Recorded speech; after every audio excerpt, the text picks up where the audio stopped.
Connection established.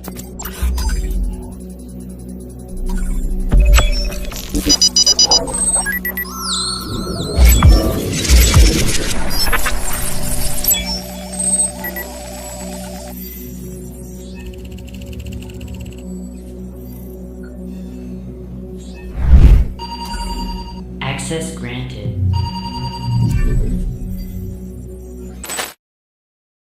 Assalamualaikum warahmatullahi wabarakatuh. Halo teman-teman semuanya, gimana nih kabarnya? Semoga masih tetap semangat dan sehat selalu ya. Perkenalkan, kami dari kelompok 3 Ekonomi Pembangunan Fakultas Ekonomi dan Bisnis Universitas Lampung. Di sini, kami akan membahas bab 11 tentang proses pemasaran dan perilaku konsumen dalam mata kuliah Pengantar Bisnis dengan dosen pengampu Dr. Nova Mardiana SEMM. Sebelumnya, kita kenalan dulu yuk dengan para anggota kelompok 3. Yang pertama, ada Deska Triwulandari dengan NPM 2211021051. Dan yang kedua, ada Yuni Angelina Nainggolan dengan NPM 2211021064. Yang ketiga, ada saya sendiri yaitu Nadia Aprilia Agatha dengan NPM 2211021044. Yang keempat, Fahri Kaisar Ramadan dengan NPM 2211021073. Dan yang kelima, ada Tia Novianti dengan NPM 2211021050. Salam kenal ya semuanya. Baik teman-teman semuanya, di sini saya akan menjelaskan tentang tujuan pembelajaran. Tujuan pertama, menjelaskan konsep pemasaran dan menggambarkan 5 kekuatan yang membentuk lingkungan pemasaran eksternal. Tujuan 2, menjelaskan tujuan rencana pemasaran dan mengidentifikasikan 4 komponen bauran pemasaran. Tujuan 3, menjelaskan segmentasi pasar dan memperlihatkan cara menggunakan segmentasi ini dalam pemasaran target. Tujuan 4, membahas tujuan riset pemasaran dan membandingkan 4 metode riset pemasaran. Tujuan 5, menguraikan proses pembelian oleh konsumen dan faktor-faktor utama yang memengaruhi proses tersebut. Tujuan 6, membahas 4 kategori pasar organisasi dan karakteristik perilaku pembelian bisnis ke bisnis B2B. Tujuan 7, membahas bauran pemasaran internasional yang berlaku bagi kalangan bisnis kecil. Sebelum masuk ke dalam materi, kami ingin menunjukkan video contoh pemasaran dan penjualan dari batik Indonesia nih teman-teman. Mohon disimak ya.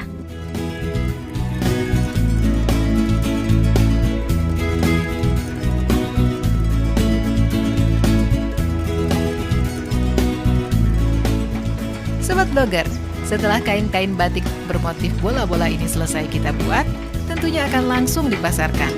Nah, bagaimana ya proses pemasarannya? Ikuti terus penelusuran saya di Blogger Putih Abu-Abu.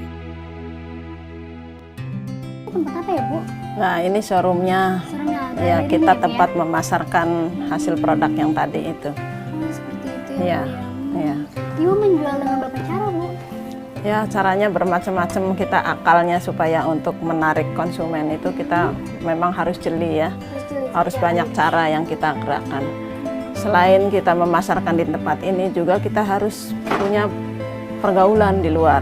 Pergaulan Ya, hubungan dengan teman, dengan masyarakat, dengan organisasi. Itu sangat penting sekali. Promosi yang terus-menerus, yang kontinu itu memang bukan hanya di website aja, bukan hanya di internet aja ya. Jadi segala penjuru kita harus masuk. Ya. Sobat blogger, setelah batik-batik itu selesai dikerjakan dan akan dibuat menjadi bermacam-macam bentuk dan pakaian, maka produk-produk sudah siap untuk dipasarkan.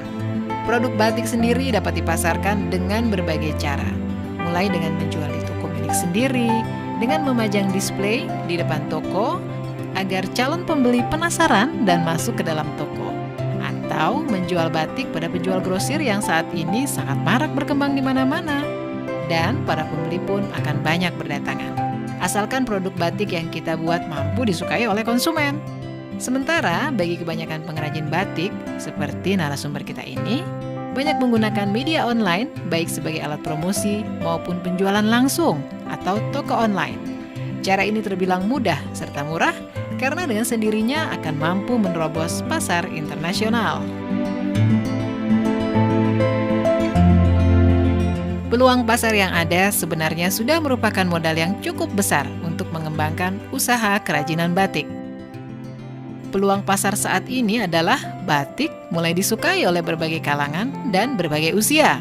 Dengan begitu, batik dapat dibentuk dan didesain menjadi pakaian segala usia dan segala profesi.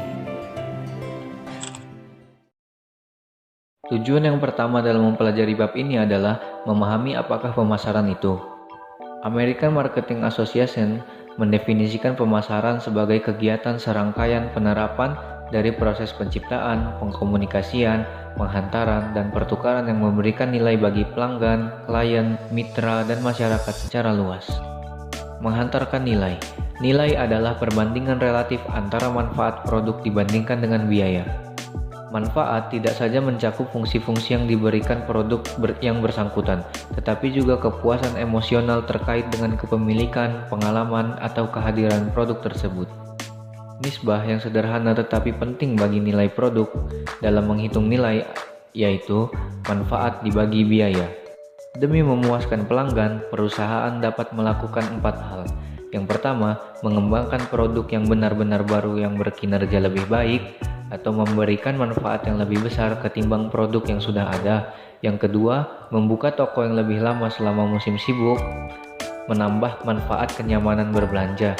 Yang ketiga, menawarkan pengurangan harga, manfaat biaya yang lebih rendah. Yang keempat, menawarkan informasi yang menjelaskan bagaimana suatu produk dapat digunakan dengan cara lain, manfaat penggunaan baru tanpa menambah biaya. Nilai dan kegunaan. Kegunaan adalah kemampuan produk untuk memenuhi keinginan dan kebutuhan manusia. Ada 4 jenis kegunaan. Yang pertama, kegunaan bentuk, yaitu menyediakan produk dengan fitur yang diinginkan pelanggan. Yang kedua, kegunaan waktu, menyediakan produk ketika pelanggan menginginkannya. Yang ketiga adalah kegunaan tempat, yaitu menyediakan produk di mana pelanggan menginginkannya. Yang terakhir, ada kegunaan kepemilikan, yaitu mengalihkan kepemilikan produk kepada pelanggan dengan menetapkan harga jual, menetapkan ketentuan pembayaran secara kredit, dan menyediakan dokumen kepemilikan. Ada berbagai macam lingkungan pemasaran. Yang pertama adalah lingkungan politik hukum, yaitu hubungan antara dunia bisnis dan pemerintah, biasanya dalam bentuk peraturan bisnis yang dibuat oleh pemerintah. Yang kedua, ada lingkungan sosial budaya, yaitu kebiasaan adat, nilai, dan karakteristik kependudukan masyarakat tempat berfungsi dalam suatu organisasi. Yang ketiga ada lingkungan teknologi, yaitu seluruh cara bagaimana perusahaan menciptakan nilai bagi berbagai pihak terkait. Yang keempat ada lingkungan ekonomi, yaitu kondisi-kondisi relevan yang ada dalam sistem ekonomi tempat beroperasinya suatu perusahaan. Dan yang kelima ada lingkungan persaingan, yaitu sistem persaingan tempat bisnis bersaing. Tujuan kedua dalam bab ini adalah mengembangkan rencana pemasaran. Rencana pemasaran adalah rincian strategi untuk memfokuskan usaha pemasaran demi pemenuhan kebutuhan dan keinginan konsumen. Rencana pemasaran mengidentifikasikan tujuan pemasaran dengan memuat apa yang harus dicapai pemasar di masa mendatang. Yang kedua ada tujuan pemasaran. Tujuan pemasaran adalah sasaran yang ingin dicapai. Rencana pemasaran adalah fondasi yang memandu seluruh detail kegiatan dalam rencana tersebut. Strategi pemasaran merencanakan bauran pemasaran. Strategi pemasaran adalah seluruh program dan kegiatan pemasaran yang akan digunakan untuk mencapai tujuan pemasaran. Manajer pemasaran adalah manajer yang merencanakan dan melaksanakan kegiatan pemasaran yang menghasilkan penghantaran produk dari produsen ke konsumen. Bauran pemasaran adalah kombinasi dari strategi produk penetapan, harga, promosi, dan tempat distribusi yang digunakan untuk memasarkan produk. Produk adalah barang, jasa, atau gagasan yang dipasarkan untuk memenuhi kebutuhan dan keinginan pelanggan. Diferensiasi produk adalah penciptaan fitur atau citra produk yang membedakannya dengan produk yang sudah ada agar menarik minat pelanggan. Penetapan harga adalah proses penetapan harga terbaik dalam rangka menjual suatu produk. Tempat distribusi adalah bagian dan bauran pemasaran yang mempertimbangkan cara menghantarkan produk dari produsen ke konsumen. Promosi adalah aspek-aspek bauran pemasaran yang berhubungan dengan teknik paling efektif untuk mengomunikasikan informasi mengenai produk. Iklan adalah bentuk komunikasi non-personal berbayar yang digunakan oleh sponsor untuk mengajak atau menginformasikan suatu produk kepada calon pembeli. Penjualan personal adalah penjualan personal kepada calon pembeli. Promosi penjualan adalah bujukan langsung seperti premium, kupon, dan sisipan paket untuk memikat konsumen agar membeli produk. Hubungan masyarakat adalah upaya komunikasi yang ditujukan untuk membangun itikat baik dan sikap yang mendukung di kalangan masyarakat terhadap organisasi dan produknya. Dan yang terakhir adalah memadukan semuanya. Strategi terintegrasi. Strategi yang memadukan 4 pemasaran untuk memastikan kesesuaian bauran pemasaran satu sama lain dan juga dengan kegiatan non-pemasaran perusahaan. Selanjutnya yaitu materi strategi pemasaran, pemasaran target, dan segmentasi pasar. Munculnya konsep pemasaran dan pengenalan kebutuhan serta keinginan pelanggan dapat mendorong pemasar untuk mempertimbangkan target pasar. Nah, apa sih target pasar? Target pasar yaitu suatu kelompok khusus yang terdiri dari orang-orang atau organisasi yang menjadi fokus pemasaran suatu perusahaan. Pemilihan target pasar menjadi langkah awal dalam strategi pemasaran. Pemasaran target harus ada segmentasi pasar atau market segmentation, yaitu membagi pasar ke dalam berbagai kategori jenis pelanggan atau segmen yang memiliki kebutuhan serta keinginan serupa serta minat pada produk yang sama. Sebagai contohnya adalah perusahaan General Motors yang pernah menawarkan mobil dengan beragam fitur dan tingkatan harga yang berbeda. General Motors di masa lalu menggunakan strategi penyediaan mobil untuk seluruh segmen pasar. Tetapi, ketika krisis keuangan memaksa perusahaan General Motors untuk menargetkan hanya beberapa segmen pasar dan menyetop produksi merek-merek tertentu. Selanjutnya, mengidentifikasikan segmen pasar. Dalam mengidentifikasikan suatu segmen pasar, maka harus memiliki sifat umum yang akan mempengaruhi keputusan pembelian mereka. Ada 5 pengaruh pada perilaku konsumen. Yang pertama, segmentasi geografis. Banyak keputusan dalam membeli sesuatu yang dipengaruhi oleh tempat. Variabel geografis yaitu unit geografis mulai dari negara hingga lingkungan sekitar yang dapat dipertimbangkan dalam mengembangkan strategi segmentasi geografis. Sebagai contohnya yaitu apotik di Jackson Hole, Wyoming menjual senjata sementara di Chicago tidak diizinkan menjual senjata. Yang kedua, segmentasi demografis adalah strategi untuk memisahkan konsumen berdasarkan variabel demografis dalam populasi penduduk dengan ciri-ciri seperti usia, pendapatan, gender, etnis, status nikah, ras, agama, dan kelas sosial, serta bergantung pada tujuan yang ingin dicapai oleh pemasar. Sebagai contohnya seperti Hot Topic yang dirintis sebagai toko yang menjual berbagai produk seperti pakaian, aksesoris, dan perhiasan bagi konsumen di generasi Y maupun milenial yang lahir antara tahun 1980 dan 1990-an yang bertemakan budaya musik pop karena menjadi pengaruh besar terhadap selera busana dalam jaringan retail nasional.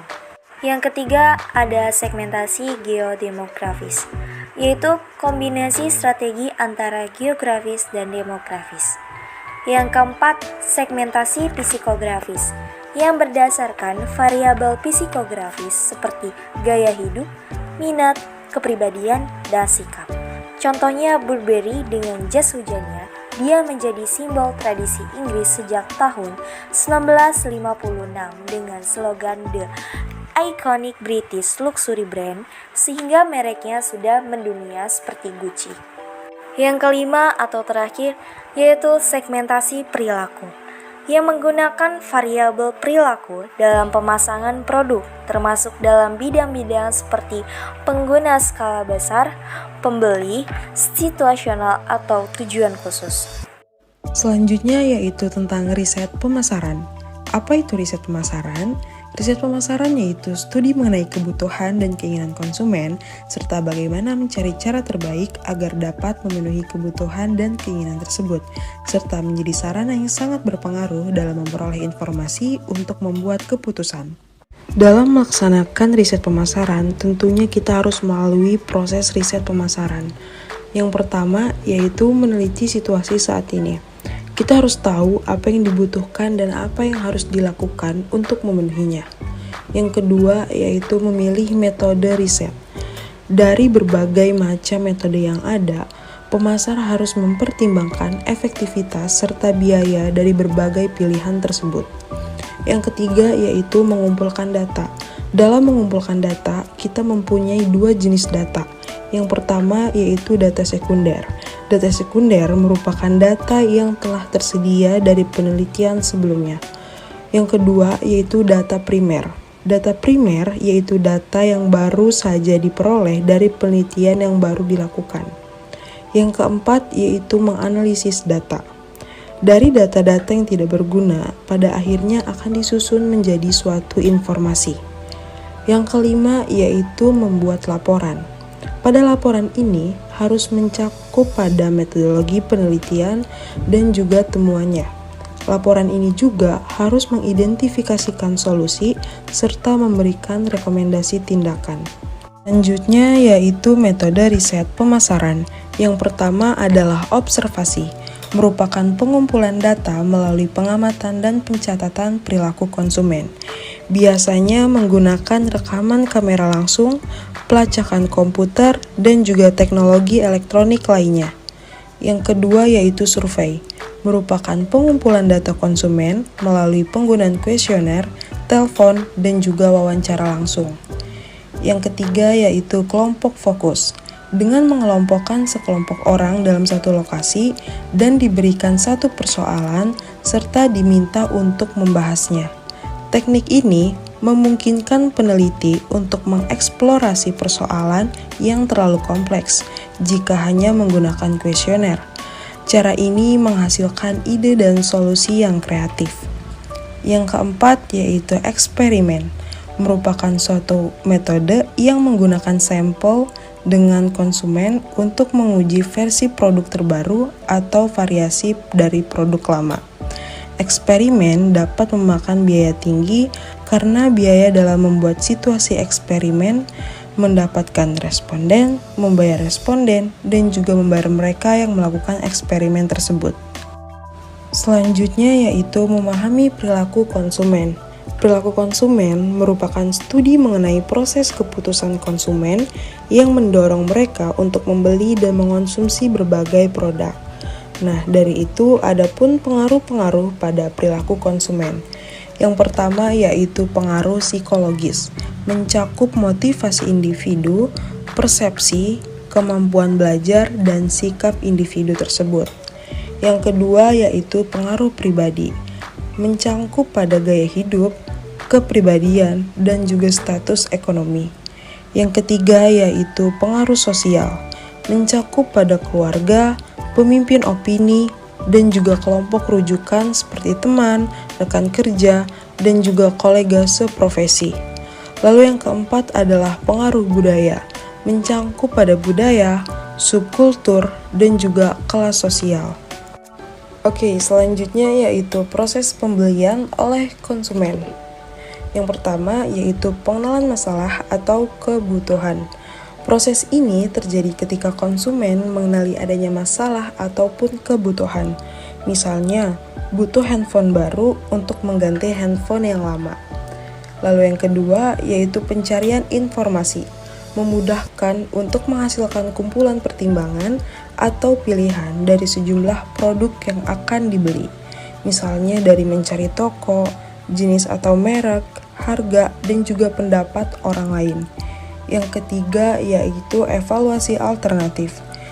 Ini menganalisis atribut-atribut produk seperti harga, prestis, dan juga kualitas di mana yang paling memenuhi kebutuhan. Seperti handphone apa yang akan dibutuhkan atau dicari, harga mana yang cocok, dan juga reaksi orang lain atas handphone yang baru. Yang keempat yaitu kebutuhan pembelian. membeli produk yang didasarkan pada motif rasional, emosional, maupun keduanya. Seperti saat memilih atas dasar rasionalitas atau emosi belaka. Yang kelima yaitu evaluasi pasca penjualan ataupun pasca pembelian. Nah, di sini ingin mengetahui respon konsumen terhadap produk yang telah dibeli, apakah puas terhadap produk yang dibeli, apakah tidak. Nah, di sini juga kita melihat reaksi orang lain dan juga uji daya tahan serta membandingkannya dengan barang yang lama. Perilaku pemasaran dan pembelian oleh organisasi. Pemasaran bisnis melibatkan pasar organisasi atau komersial yang dibagi ke dalam 4 kategori B2B. Yang pertama, perusahaan jasa, industri, pedagang perantara atau reseller, serta pemerintah dan lembaga. Pasar perusahaan jasa. Sebelumnya teman-teman udah ada yang tahu belum apa itu pasar perusahaan jasa? Nah, pasar perusahaan jasa merupakan perusahaan yang bergerak dalam bisnis penyediaan jasa kepada masyarakat yang mengonsumsi jasa. Contoh dari penyedia jasa itu sendiri antara lain dokter, driver ojek online, konsultan pariwisata, dan masih banyak lainnya. Pasar industri. Pasar industri merupakan pasar organisasi yang terdiri dari perusahaan yang membeli barang kemudian diubah menjadi produk lain atau digunakan dalam proses produksi. Kegiatan ini meliputi bidang-bidang seperti pertanian, manufaktur, dan sebagian retail. Pasar perdagangan perantara. Pasar perdagangan perantara merupakan pasar organisasi yang terdiri dari para perantara yang membeli dan menjual kembali barang jadi. Sebelum produk sampai di tangan konsumen, produk tersebut harus didistribusikan melalui pasar perdagangan perantara atau reseller market yang terdiri dari perantara antara lain pedagang grosir dan pengecer yang membeli dan menjual kembali barang jadi. Pasar pemerintah dan kelembagaan.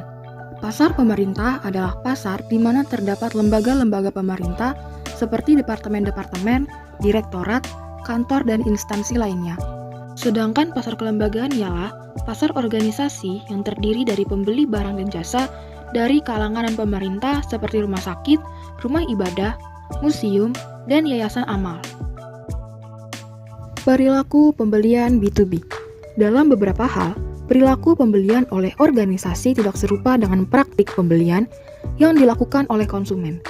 Perbedaan ini antara lain kemampuan membeli yang dimiliki pembeli dan penekanan pada hubungan pembeli-penjual.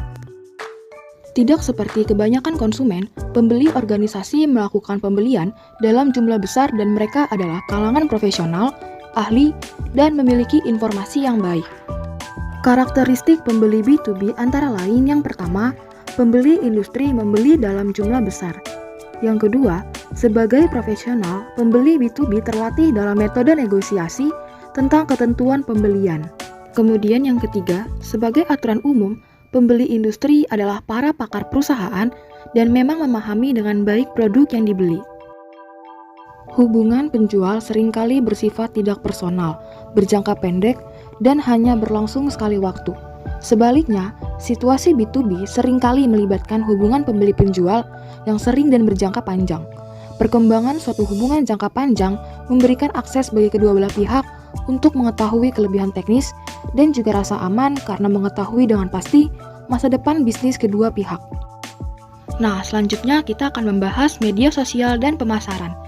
Di dalam media sosial dan pemasaran terdapat dua pengertian, yaitu jejaring sosial dan media jejaring sosial. Jejaring sosial atau social networking adalah jaringan komunikasi yang mengalir antara orang-orang dan organisasi yang berinteraksi melalui sarana daring.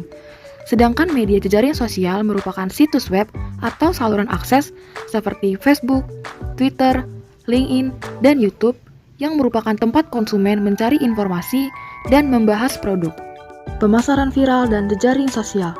Pemasaran viral atau viral marketing adalah bentuk pemasaran yang mengandalkan jejaring sosial dan internet untuk menyebarkan informasi seperti halnya virus yang menular dari individu ke individu lain. Tujuan pemasarannya adalah meningkatkan kesadaran merek, mempromosikan ide-ide produk, atau untuk mendorong rasa antusiasme sehingga dapat merangsang penjualan. Dengan menggunakan beragam format jejaring sosial, pemasar mendorong calon pelanggan untuk mencoba produk dan memberitahukan orang lain mengenai produk tersebut.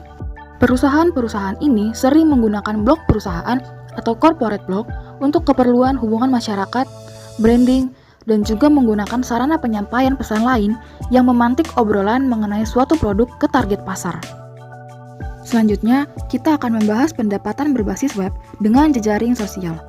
Tidak hanya perusahaan terkemuka, bisnis kecil pun menggunakan saluran media sosial untuk menambah pendapatan dengan cara berjejaring dengan pelanggan di target pasarnya. Perusahaan menggunakan beragam jejaring sosial antara lain Google+, YouTube, Pinterest, LinkedIn, dan Twitter untuk meningkatkan pendapatan berbasis web. Pertanyaannya ialah, seberapa efektifkah media ini? Pemasaran viral dan jejaring sosial dapat menciptakan kesadaran konsumen lebih cepat dan dengan jangkauan lebih luas ketimbang pesan melalui media tradisional dan dengan biaya yang lebih murah. Tumbuhnya media sosial ini mengubah praktik-praktik pemasaran bisnis dan juga perilaku konsumen. Selanjutnya, kita akan membahas bauran pemasaran internasional. Pelanggan di luar negeri berbeda dengan pelanggan domestik dalam hal bahasa, kebiasaan, praktik bisnis, dan perilaku konsumen. Apabila pemasar ingin mengglobal, mereka harus mempertimbangkan setiap unsur bauran pemasaran, produk, penetapan harga, tempat, dan promosi. Dalam pemasaran internasional, terdapat 4 hal yang harus diperhatikan. Yang pertama ialah produk internasional. Sebagian produk bisa dijual di luar negeri tanpa perubahan apapun. Contohnya Coca-Cola dan Marlboro bentuknya sama di Peoria, Illinois dan Paris, serta Prancis. Yang kedua ialah penetapan harga internasional. Ketika menetapkan harga untuk pasar internasional, pemasar harus mempertimbangkan biaya transportasi dan penjualan produk yang lebih tinggi di luar negeri. Sebagai contoh, akibat biaya gedung, sewa, peralatan, dan daging impor yang lebih mahal, harga satu Big Mac McDonald's yang hanya seharga $4,20 di Amerika Serikat bisa dijual dengan seharga $6,81 di Swiss. Yang ketiga ialah distribusi internasional. Dalam sebagian industri, keterlambatan dalam memulai jaringan distribusi internasional bisa memakan biaya mahal. Banyak perusahaan menghindarkan keterlambatan dengan mengakuisisi bisnis lama yang memang sudah memiliki jaringan distribusi dan pemasaran yang luas. Seringkali, metode distribusi yang digunakan di Amerika Serikat tidak sesuai dengan pasar internasional. Sebagai contoh, di Eropa, Breathe Right Nasal Strips dianggap sebagai obat keras dan harus dijual di apotek. Kemudian, hal terakhir yang harus diperhatikan ialah promosi internasional. Terkadang, kampanye iklan yang baik bisa cocok diterapkan dimanapun. Namun, seringnya praktik promosi di Amerika Serikat tidak selalu berhasil di negara lain. Pemasar internasional kini lebih sadar akan perbedaan budaya yang bisa menyebabkan reaksi negatif terhadap iklan produk yang kurang pantas. Sebagian orang Eropa, misalnya, merasa terganggu dengan iklan TV yang menampilkan senjata atau kekerasan. Sementara, iklan rokok yang sepenuhnya dilarang di jaringan televisi Amerika Serikat ternyata masih bisa beredar di negara-negara Asia dan Eropa. Kesimpulannya, pemasaran adalah kegiatan, serangkaian, penerapan, dan proses penciptaan, pengomunikasian, penghantaran, dan pertukaran yang memberikan nilai bagi pelanggan, klien, mitra, dan masyarakat secara luas. Berbagai kekuatannya yang membentuk lingkungan pemasaran eksternal, yaitu dengan strategi pemasaran, rencana pemasaran, komponen-komponen bauran pemasaran, dan membahas tentang segmentasi pasar dan bagaimana penggunaannya dalam pemasaran target. Terdapat 4 komponen dasar yang harus diperhatikan oleh manajer pemasaran, yaitu produk, penetapan harga, distribusi, dan promosi. Itu saja pembahasan dari kelompok kami, yaitu tentang proses pemasaran dan perilaku konsumen. Terima kasih kepada teman-teman semua yang sudah memperhatikan sampai dengan akhir. Ada si Bayu lagi mancing. Thank you for watching. Wassalamualaikum warahmatullahi wabarakatuh.